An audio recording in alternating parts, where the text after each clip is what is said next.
There are moments in life when everything quietly falls apart. Not with noise, but with a silence so heavy it changes how you breathe. The world keeps moving, but inside you, time slows. You wonder why healing takes so long. You ask yourself if something is wrong with you for not being over it yet. This story is about that waiting, about the seasons we try to skip, about the invisible work happening when nothing seems to change. In a small, unremarkable town, there lived a man named Elias Rowan. To the outside world, his life looked ordinary, but inside, he was carrying something unfinished, something time itself was asking him not to rush. This is not a story about speed. It's a story about patience and what grows when you finally allow time to do its work. Elias Rowan woke each morning before the sun, not because he needed to, but because stillness felt safer than sleep. Dawn had a way of asking fewer questions. The sky outside his window was often gray, undecided, hovering between night and day. Much like him, he lived alone in a modest house at the edge of town, where the streets grew quieter and the neighbors waved without stopping. His life was orderly, shoes aligned near the door, dishes washed immediately after meals, every hour accounted for. Discipline, he believed, was the language of strength. If you kept moving, if you stayed consistent, nothing could catch you off guard. But something already had. There was an ache in him that did not announce itself loudly. It didn't demand attention. It waited. It showed up in pauses, when the kettle boiled too long, when a song played in a grocery store, when silence lingered after a conversation ended. It was the feeling of something unresolved, like a sentence that never found its ending. Elias told himself it was normal. Everyone carried something.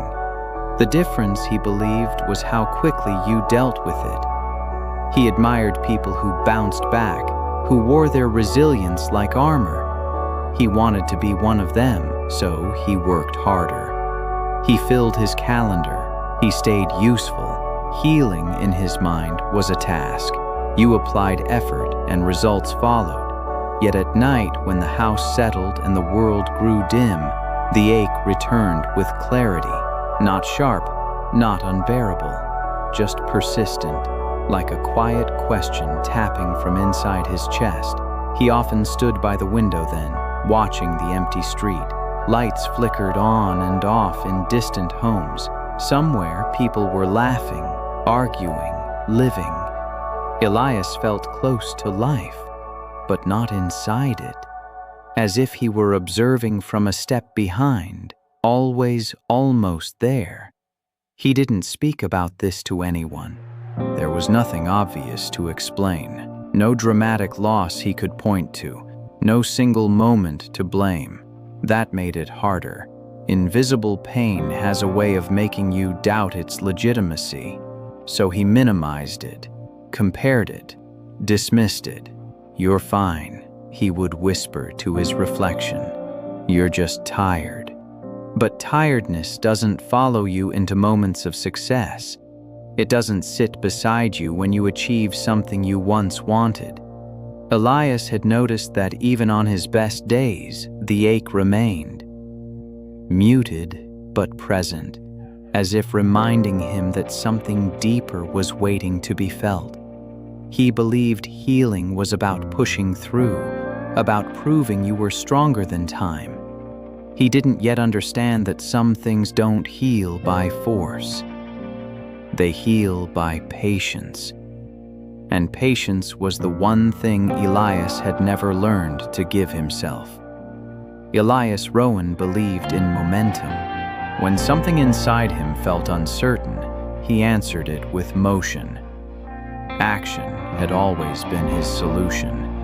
So he built his days like ladders, each task a rung, each achievement proof that he was moving somewhere, even if he couldn't name the destination. He took on more responsibility at work, stayed later than required, became the one people relied on when deadlines tightened or pressure rose. There was comfort in being needed. Purpose, even if borrowed, felt better than emptiness. When others praised his discipline, he accepted it quietly, as if their words confirmed a truth he desperately wanted to believe. Mornings turned into structured rituals. He ran the same route every day, counting breaths, measuring progress by distance and sweat. His body responded first, stronger legs, steadier lungs. For a while, that felt like healing. Improvement was visible, tangible. You could measure it. Evenings were filled with books, planning, self-improvement podcasts playing softly in the background. Elias told himself he was investing in his future, building a version of himself that would eventually outgrow the ache. If he became disciplined enough, focused enough, the pain would have no place to stay. And in small ways, life seemed to reward him. His bank account grew, his reputation improved, invitations came more often. People began to describe him as grounded, reliable, strong. He wore those words like a uniform. They gave him shape. But there were moments, small, unguarded moments, when the truth slipped through. Like the afternoon he achieved something he had worked toward for years.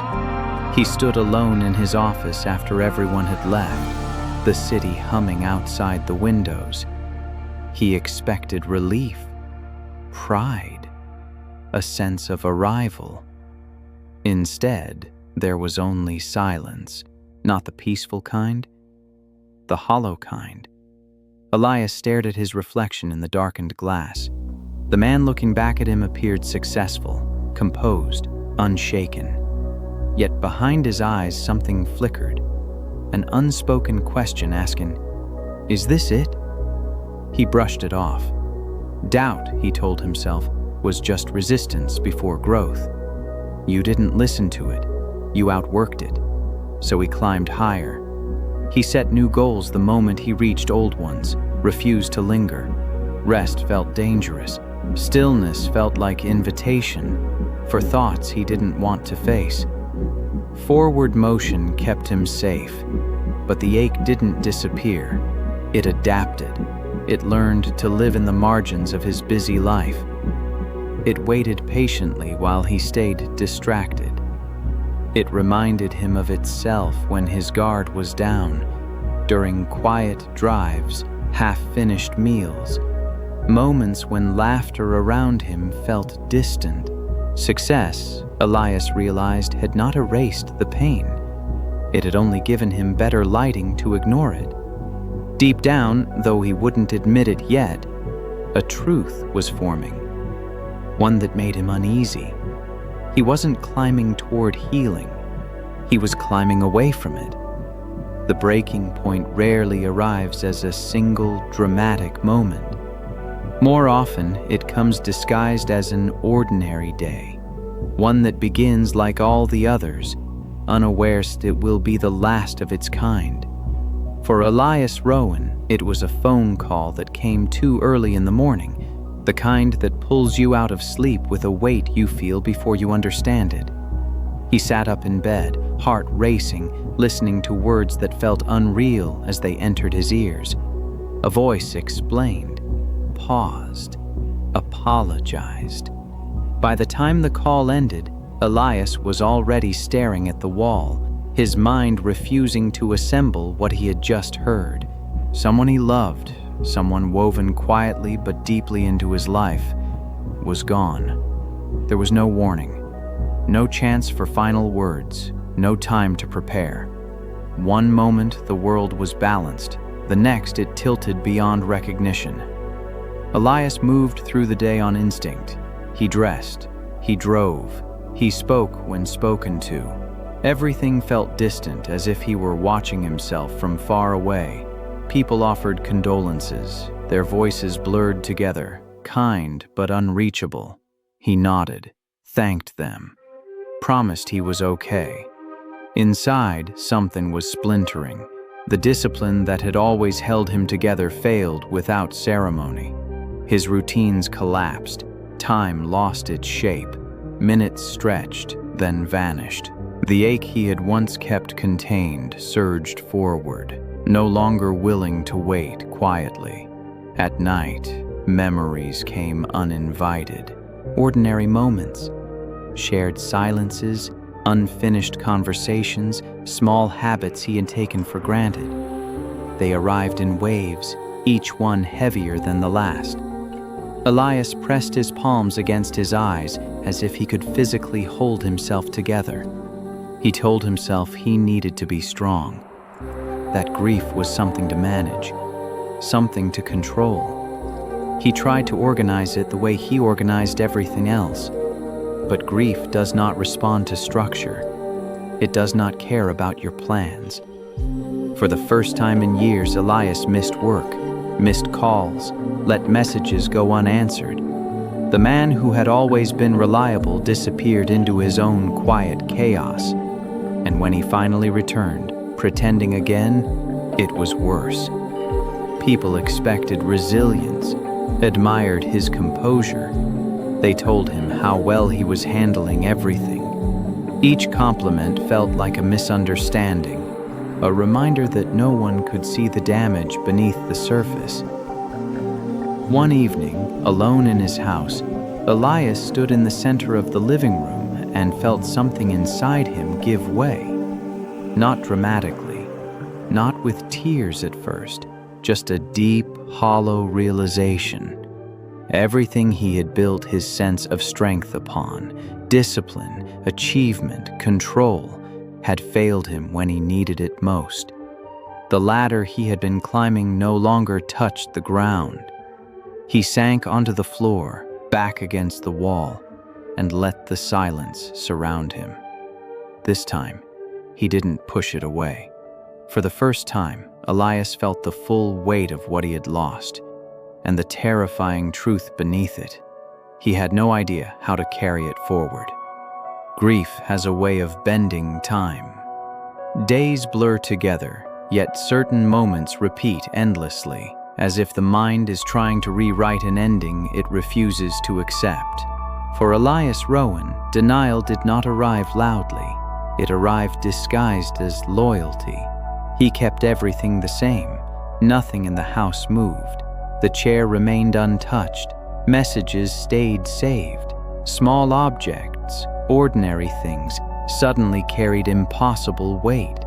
Letting go of them felt like betrayal, as if release meant erasing what had mattered. So Elias held on. He replayed conversations in his head, searching for signs he might have missed, reimagined moments, wondering what a different choice might have changed. His mind circled the past obsessively, not because it offered comfort, but because it offered familiarity. Pain, at least, was something he recognized.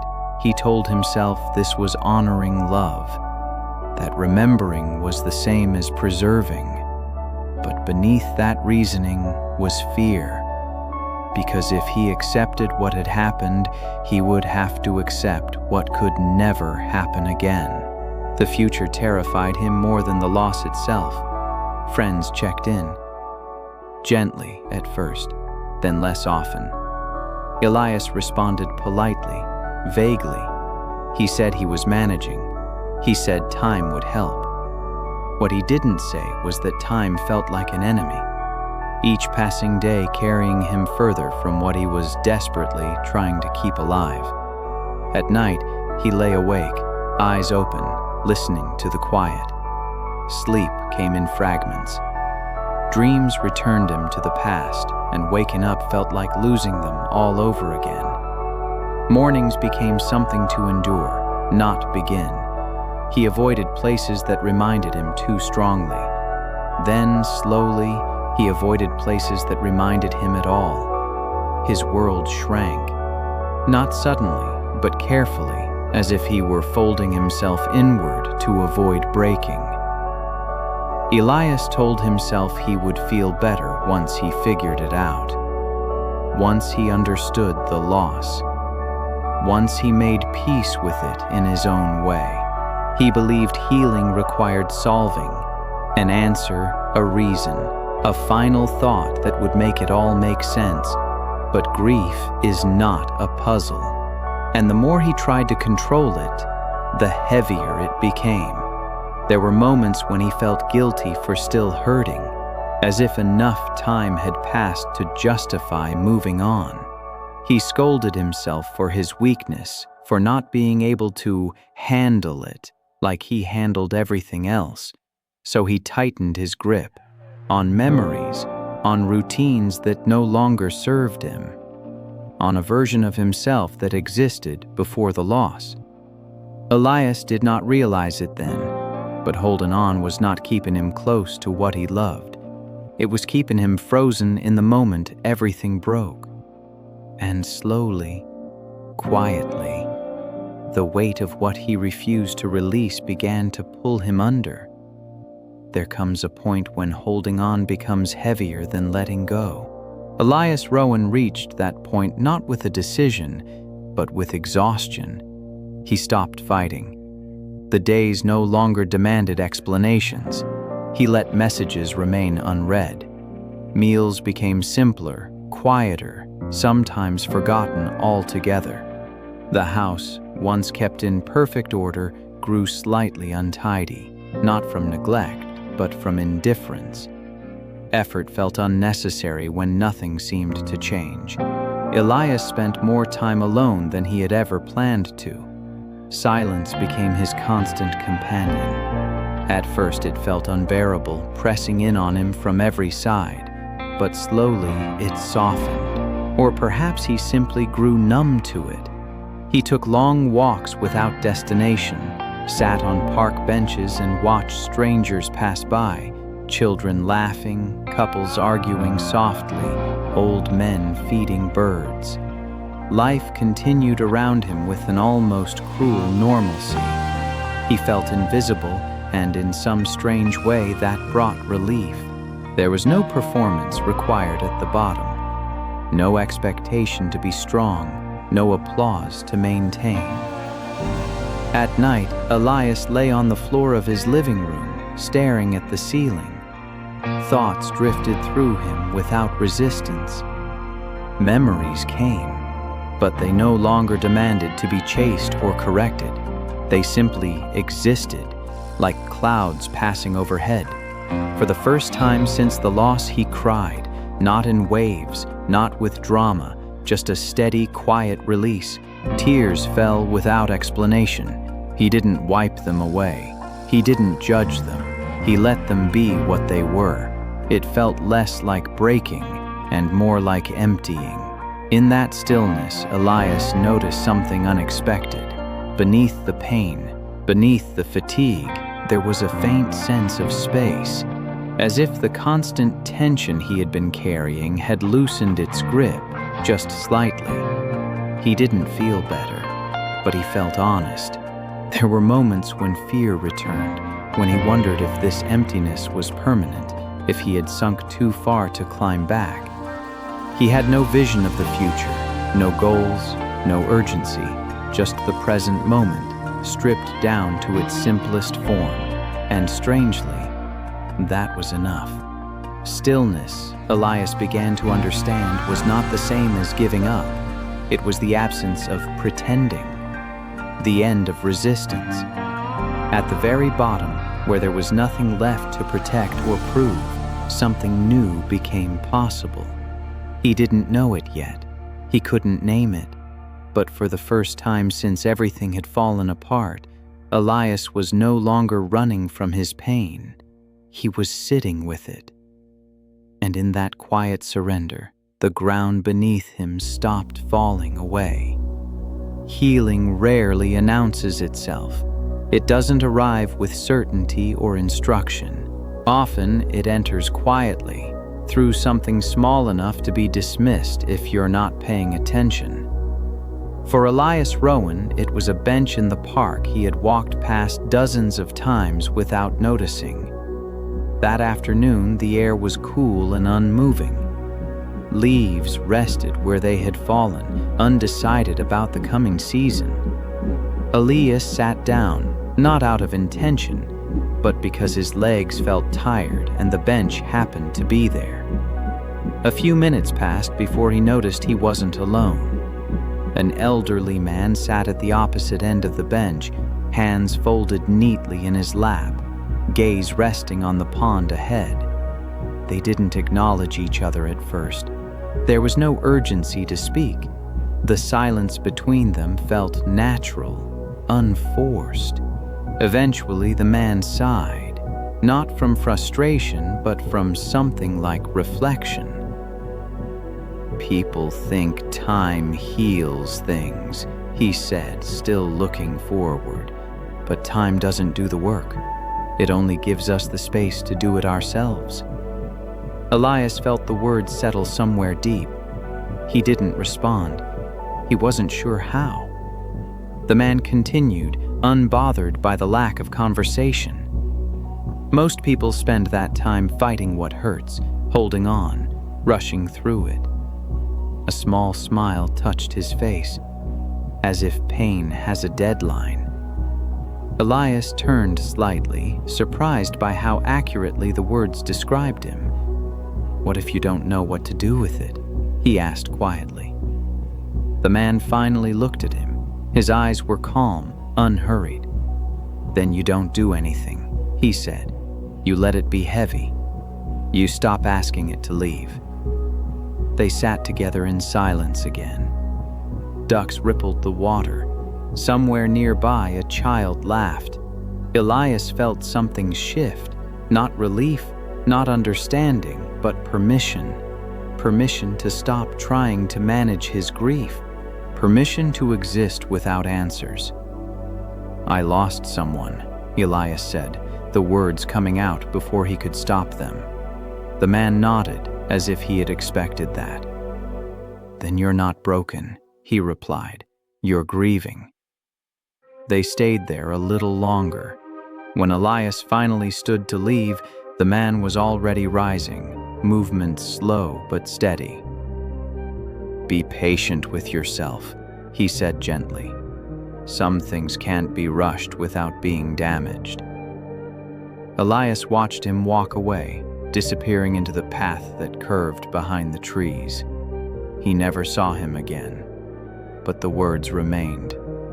For the first time, Elias considered that healing might not be something to achieve, but something to allow. And that thought, small as it was, followed him home like a quiet light. Elias Rowan did not wake up healed the next morning. There was no sudden clarity, no feeling of relief rushing in to replace the ache, but something had shifted, subtle, almost unnoticeable. The urgency was gone. For the first time, he wasn't trying to outrun his pain. He began with small choices, not improvements, not goals, just allowances. He let himself move more slowly through the day, let mornings unfold without forcing productivity into them. Some days he returned to the park. Other days he stayed home and listened to the quiet without filling it. At first, waiting felt uncomfortable, like standing still in the middle of a road while the world rushed past. His instinct told him he was wasting time, falling behind. That discipline demanded action. But Elias remembered the man's words. Some things can't be rushed without being damaged. So he practiced patience the way he had once practiced control. He noticed his grief came in waves, not straight lines. Some mornings felt lighter, others felt just as heavy as before. Instead of judging those moments, he acknowledged them. He stopped asking whether he was doing healing right. When memories surfaced, he didn't push them away. He let them pass through him. Some hurt deeply. Others surprised him with warmth. He learned that remembering didn't always reopen wounds, sometimes it softened them. Elias also began to release small things, a message saved too long, an object kept only out of fear. He didn't force these acts. He waited until they felt possible. Letting go, he realized, wasn't an event. It was a series of quiet permissions. There were days he failed, days he slipped back into old habits of distraction, of staying busy to avoid feeling. When that happened, he didn't punish himself. He simply noticed and returned to stillness when he could. This was new. This kindness toward himself. Healing, Elias was learning, wasn't about becoming who he was before. It was about becoming someone who could carry what had happened without collapsing under it. He started to feel space where tension once lived. Not emptiness, space. Room to breathe. Room to exist without constant effort. One evening, as the sun faded behind the rooftops, Elias stood by the window again. The street looked the same. People passed. Lights turned on. But this time he felt present. He wasn't waiting for the pain to disappear. He wasn't measuring progress. He was simply allowing time to move at its own pace and moving with it. Patience did not make the grief vanish, but it made it bearable. And for the first time since the loss, Elias sensed that healing was no longer something happening to him. It was something he was gently participating in. Healing is not a straight road. Just when it begins to feel familiar, it bends, and sometimes leads you back to places you thought you had already left. For Elias Rowan, the old storms returned quietly.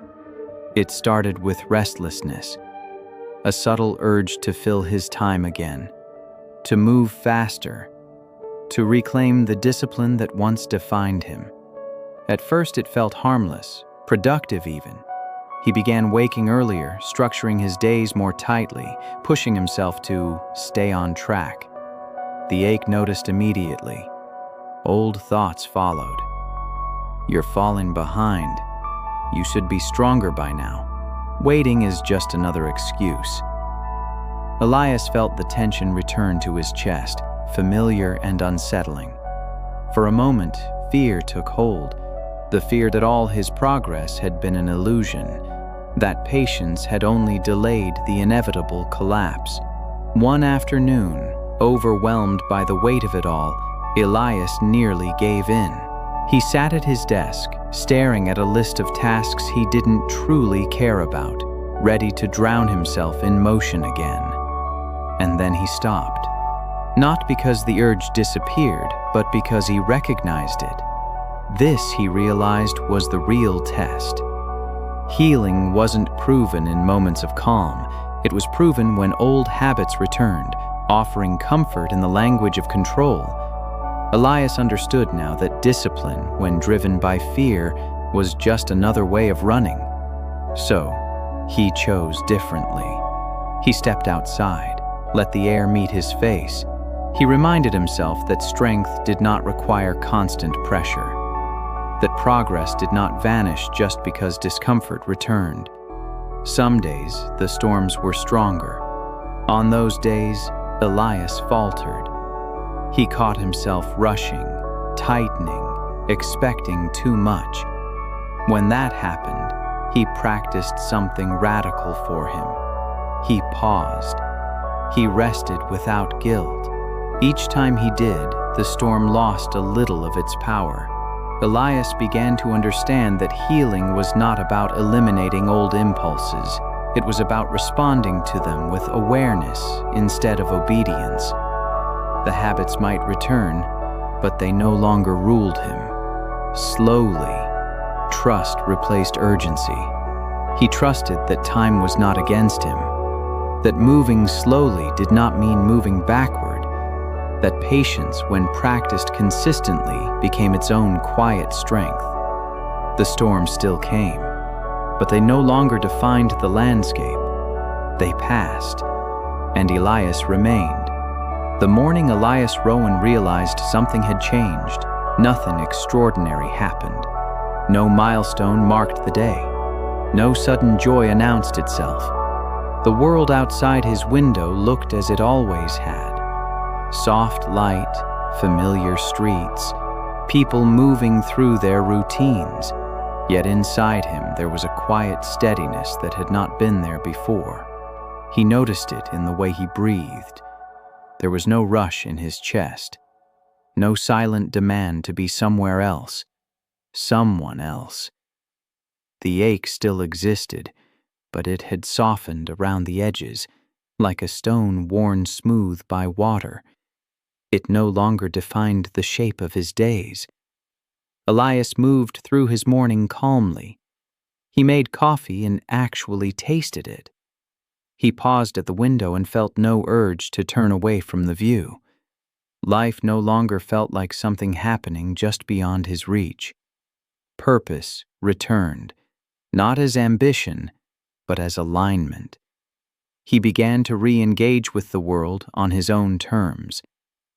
Work became meaningful again, not because it distracted him, but because he chose it. Conversations deepened. He listened more, spoke less.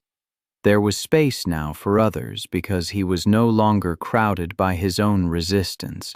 One afternoon, he returned to the park, sat on the same bench. This time, he didn't look for anyone else to arrive. He watched the water move. Leaves drifted. Time passed without urgency. Elias realized he was no longer measuring his healing. He wasn't asking when it would end. He had learned how to live alongside it. What once felt like emptiness had become peace. Not the absence of pain, but the absence of fear around it. He trusted himself now, trusted his ability to feel deeply and continue anyway. As evening fell, Elias walked home slowly, aware of each step. The town felt familiar again, not distant. He felt connected, not to a past he had lost, but to a present he was finally inhabiting. Healing, he understood, did not give him back what he had lost. It gave him back himself. And that was enough. If you are listening to this story, it's likely because some part of you recognizes Elias Rowan. Not his life exactly, but his waiting, his quiet ache, his questions about time and healing. So let this final moment speak directly to you. Healing is not something you complete. It is something you allow. It moves at the speed of honesty, not effort. And when you rush it, you don't make it faster. You make it louder. Strength is not found in how quickly you recover. It's found in your willingness to stay present with what hurts without abandoning yourself. Patience is not weakness. It is the courage to remain open when closing off would be easier. Letting go does not mean forgetting. It means loosening your grip so life can move again. What you release makes space, not emptiness, but room for peace to return in new forms. There will be days when old storms revisit you. That does not mean you've failed. Growth is not proven by perfection, but by awareness. Each time you choose gentleness over force, you deepen your healing. Purpose does not arrive when pain disappears. It arrives when you stop fighting your humanity, when you accept that loss can live alongside meaning and grief can coexist with hope. You are not behind, you are not broken, and you are not weak for needing time. Rebirth does not look like becoming someone else. It looks like returning to yourself, slowly, honestly, and without apology. So if you are waiting for permission to heal at your own pace, let this be it. Stay with yourself, trust the process, and remember, nothing real grows under pressure alone. It grows when given time, care, and patience. If this story brought you comfort or clarity, consider sharing it with someone who might need it too. And if you'd like more quiet stories like this, stories that meet you where you are, remember to like, subscribe, and stay. Your journey is unfolding, and it's allowed to take time.